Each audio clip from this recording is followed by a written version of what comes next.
여러분 안녕하십니까? 오늘도 우리 하나님 주신 말씀을 함께 나누겠습니다. 오늘은 마태복음 12장 33절, 34절 함께 나누겠습니다. 나무도 좋고 열매도 좋다 하든지 나무도 좋지 않고 열매도 좋지 않다 하든지 하라. 그 열매로 나무를 아느니라. 독사의 자식들아, 너희는 악하니 어떻게 선한 말을 할 수 있느냐?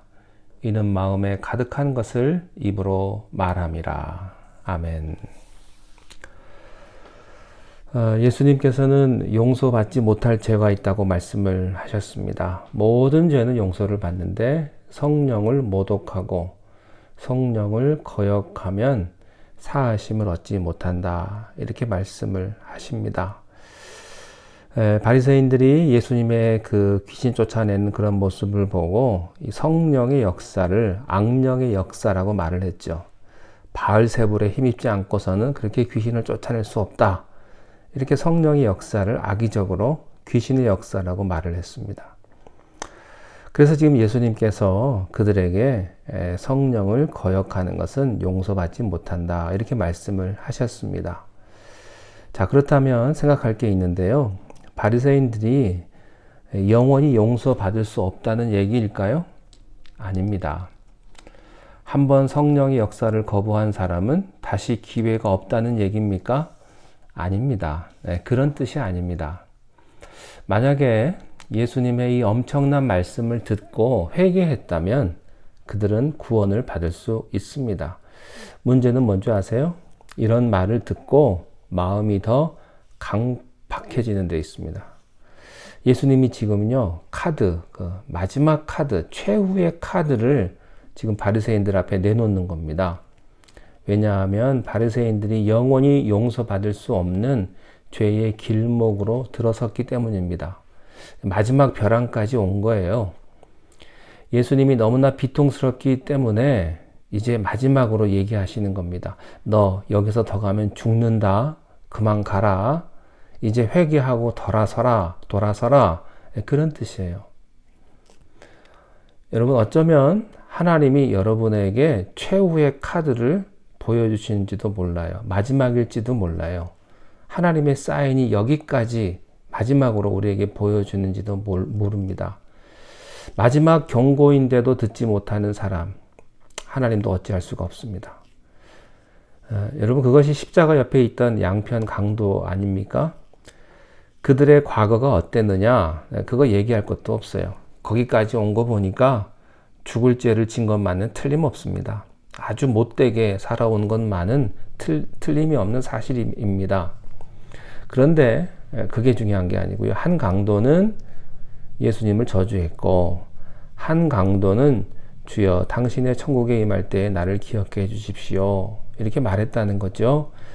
거기서는요, 세례받을 시간도 없고요, 기도할 시간도 없고요, 무슨 선한 일을 예배드릴 시간도 없습니다. 그 시간, 그 자리가 마지막 시간이었습니다. 그러나 한 사람은 영원히 용서받을 수 없는 죄로 가버렸고, 한 사람은 마지막 순간에 구원을 받았다고 하는 것입니다. 이 차이가 무엇입니까? 우리는 알 수 없는 선택의 비밀이 여기 있는 것을 보게 됩니다. 여러분, 제일 큰 신비 중에 신비는요, 내가 예수 믿은 거예요. 참 신비스러운 겁니다. 하나님의 은혜로 있을 데 없는 자, 왜 구원하여 주는지 난 알 수 없도다. 선택의 비밀이 여기에 있습니다.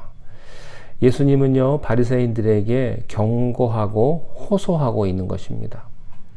이제는 예수님이 평소에 쓰지 않는 말, 마지막 카드를 내놓는 거예요. 영원히 용서받을 수 없는 죄가 있는데 지금 너희들이 그 죄를 짓고 있다. 빨리 돌아서라. 자, 보십시오. 바리새인과 서기관들이요, 과거에 예수님에 대해서 시비를 걸고 싫어했습니다.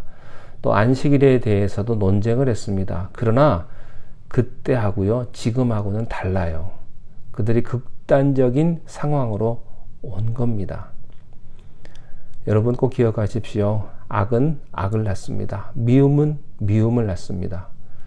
오늘 여러분들께서 이 말씀을 들으시고 계속해서 마음이 더 강팍해진다면 내일은 더 강팍해질 겁니다.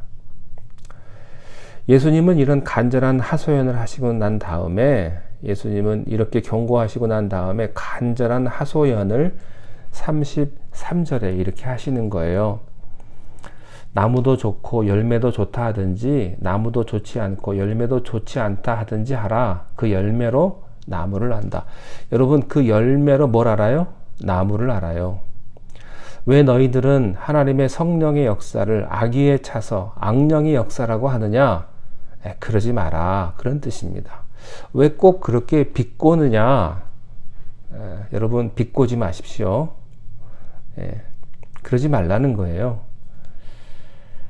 독사의 자식들아, 너희는 악하니 어떻게 선한 말을 할 수 있느냐? 이는 마음에 가득한 것으로 입으로 말함이라. 선한 사람은 그 쌓은 것에서 선한 것을 내고 악한 사람은 그 쌓은 악에서 악한 것을 낸다. 예수님이요, 독사의 자식들아, 여기까지 표현하신 겁니다. 여러분, 평소에 독한 말 하지 않는 사람이요, 독한 말 하면요 무서운 거예요.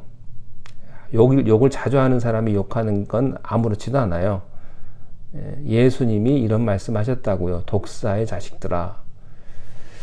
오늘 우리가 이런 말을 듣지 않기를 바랍니다. 혹시 이런 말을 듣는다면 기분 나쁘게 생각하지 않기를 바랍니다. 여러분, 누가 나에게 지적을 하면 기분이 나쁠 수 있지만 너무 그렇게만 듣지 마세요. 이게 좋은 기회구나. 하나님이 나를 이렇게 경고해 주시는구나. 그렇게 들으세요. 기분 나쁘게 받지 마시고요. 겸손히 그 말을 받아들이십시오. 그러면 축복입니다. 그렇습니다. 저는 독사의 자식처럼 살았습니다. 주여 나를 용서해 주옵소서. 십자가의 보혈로 나를 깨끗이 씻어 주십시오. 이렇게 기도할 수 있기를 바랍니다. 그리고 36절에서 이렇게 말씀을 하세요. 내가 너희에게 이르노니 사람이 무슨 무익한 말을 하든지 심판날에 이에 대해서 신문을 받을 거다. 이게 우리가 조심할 부분인데요. 사람이 무슨 무익한 말을 할지라도, 이 말은 사람이 어떤 말을 할지라도, 어떤 의미 없는 말을 할지라도 그 말은 심판날에 뭘 받는다고 했습니까? 신문을 받는다 그랬습니다. 하나님, 그거 농담이에요, 농담. 하나님한테는 농담이 안 통합니다. 우리가 하나님에 대해서 농담했을지라도, 생각 없는 무의미한 말을 했을지라도 그걸 신문하겠다, 묻겠다고 했습니다. 무의식적으로 표현된 그 말도 하나님은 물으시겠다는 거예요. 참 여러분, 말 조심하셔야 됩니다. 여러분이 무의식적으로 표현한 그 말도 하나님이 신문하시겠다는 거예요. 37절 마지막에 내 말로 의롭다함을 받고 내 말로 정죄함을 받는다. 여러분, 이제 결정은 여러분 손으로 넘어갔습니다. 여러분의 말로 의롭다함을 얻을 수 있고요. 여러분의 말로 뭐 얻을 수 있냐면 정죄를 받을 수도 있어요. 그게 다 자기가 뿌려놓은 씨입니다. 자기가 뿌린 씨 자기가 걷어야지 어떻게 하겠습니까? 여러분, 여러분이 한 결과로 지금 여러분이 열매를 얻는 거예요.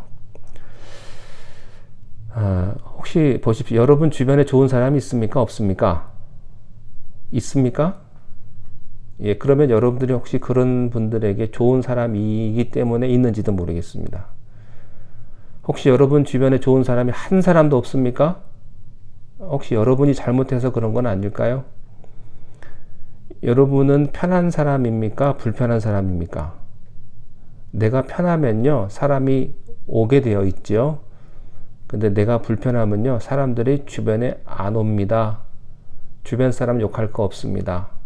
여러분이 한 그 결과대로 지금 여기까지 온 거예요.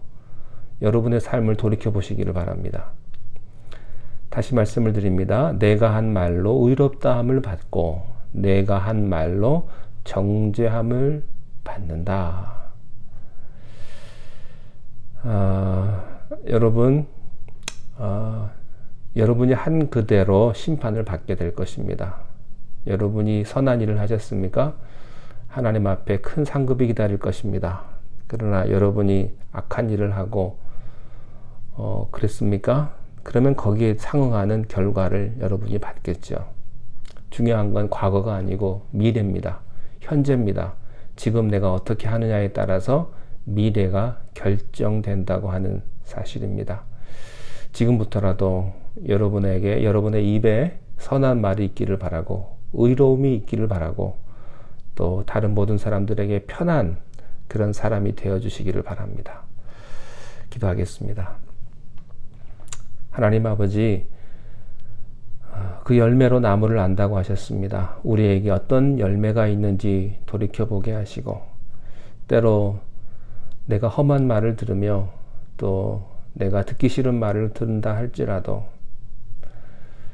아버지 하나님 그것을 그대로 겸손히 받아들이고 그렇습니다. 제가 잘못했습니다. 주여 나를 용서해 주십시오 라고 기도할 수 있는 그런 너그러움이 우리 모두에게 있게 하여 주시옵소서. 예수님의 이름으로 기도하옵나이다. 아멘.